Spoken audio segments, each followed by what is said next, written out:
Yes, guys, what's going on? Welcome back to another video on the channel. We have today the Premier League top 10 ratings. We are getting closer and closer to the launch of FIFA 22, the Ultimate Edition coming out in just under a month.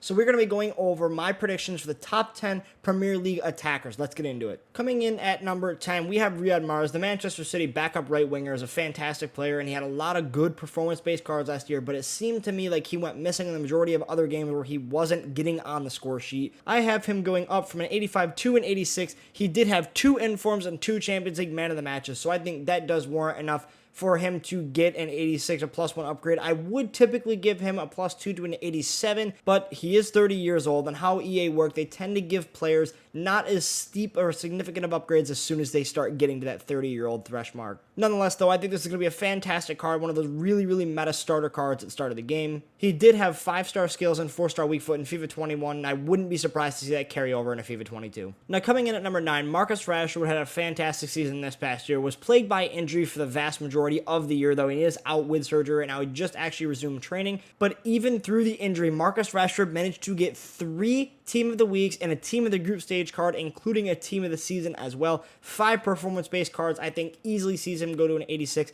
I think maybe could push an 87, but with him being young and the fact that he does get loads of performance-based cards throughout the year, I could see him staying at an 86 with EA wanting room for him to get performance-based cards to go forward throughout the year. Personally, one of my favorite players in all of FIFA 21, 5-star skills, 4-star weak foot off the left. I would imagine to keep the same skill moves and weak foot going into FIFA 22, so I think this could be an extremely fun card. A lot of people didn't like this card because of his body type and his lower balance, but I personally love this card playing him at striker early on in FIFA. And coming in at number 8, Raheem Sterling, I do have him getting a -1 downgrade. He had a fairly quiet year, only an inform and a Team of the Group Stage, but other than that, he was fairly pedestrian throughout the remainder of the season. And comparing him to another FIFA card, he did fall just short of Marcus Rashford's goal and assist totals, which in my eyes does warrant a downgrade. If Rashford's not quite getting to the 87, I think Raheem Sterling could be seeing that 87 downgrade. In at number 7 on the list, Romelu Lukaku making the move back to Chelsea, returning to Stamford Bridge. He was the second leading scorer for Serie A last season behind Cristiano Ronaldo,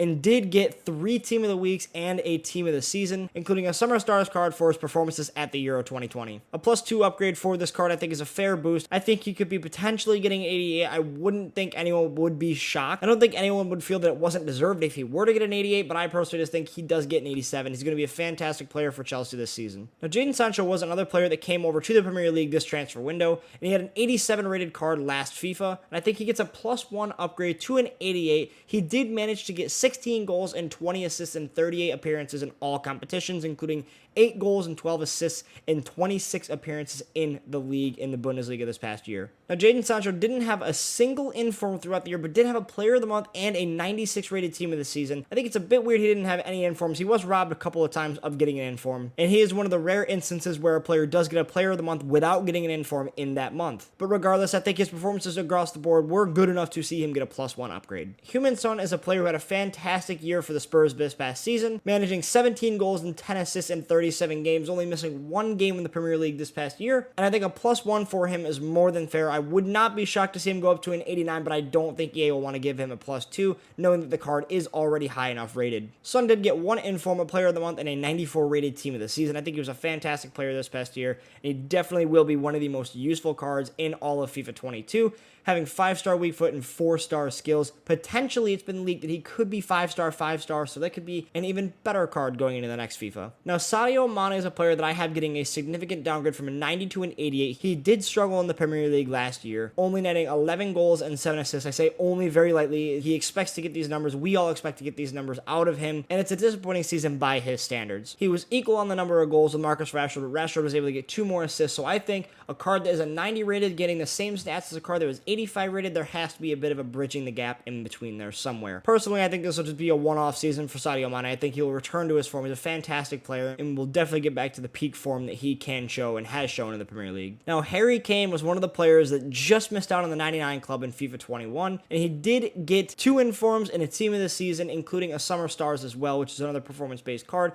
he goes from an 88 to a 90 in my predictions. Making a +2 jump for a card already high enough rated is a very difficult task, but I think if anyone deserves it, it is Harry Kane. He led the Premier League in goals and assists this past season, so has definitely more than deserved to get a 90 rated card for him. After all the drama over the summer, it seems that Harry Kane will be staying at Spurs. He's already committed his future to the club, not necessarily long term, but he will be staying throughout the remainder of the season, which bodes well for Spurs' European competition hunt. Now, Mo Salah is another interesting one for me. Had 22 goals, but only 5 assists as a right winger in the Premier League. Personally, I see him as more of an inside forward, but I do have him staying at a 90 rated card. He had 2 informs in the team in the season, but unfortunately, I don't think it's quite enough to bring him up to a 91 rated. I think he will remain one of the best cards in the game and the highest rated cards in the game, but I don't think he did quite enough to warrant surpassing Harry Kane in the FIFA 22 rankings. And last but not least, the transfer of the summer. Cristiano Ronaldo managed to get himself 3 informs, a team of the year, a team of the season, and a summer stars performance-based card. One of only a few cards to get into the 99 club in FIFA 21. I have him staying, unfortunately, at a 92. I don't think he will get an upgrade. He is going to be 36, if not 37 years old, turning 37 soon, I believe. And as I mentioned earlier in this video, that does not bode well in EA's books. I don't think they will be looking to upgrade Cristiano Ronaldo to a 93 rated card, especially knowing that he will be getting insane amounts of performance-based cards in the Premier League this upcoming season. I wouldn't exactly be shocked to see him get to a 93, but I think the age tax will weigh heavily on this one, and I think he will remain at a 92 rated card. The move to Manchester United will without a doubt make him one of the most, if not the most expensive card in the entire game, getting the perfect link to Bruno Fernandes.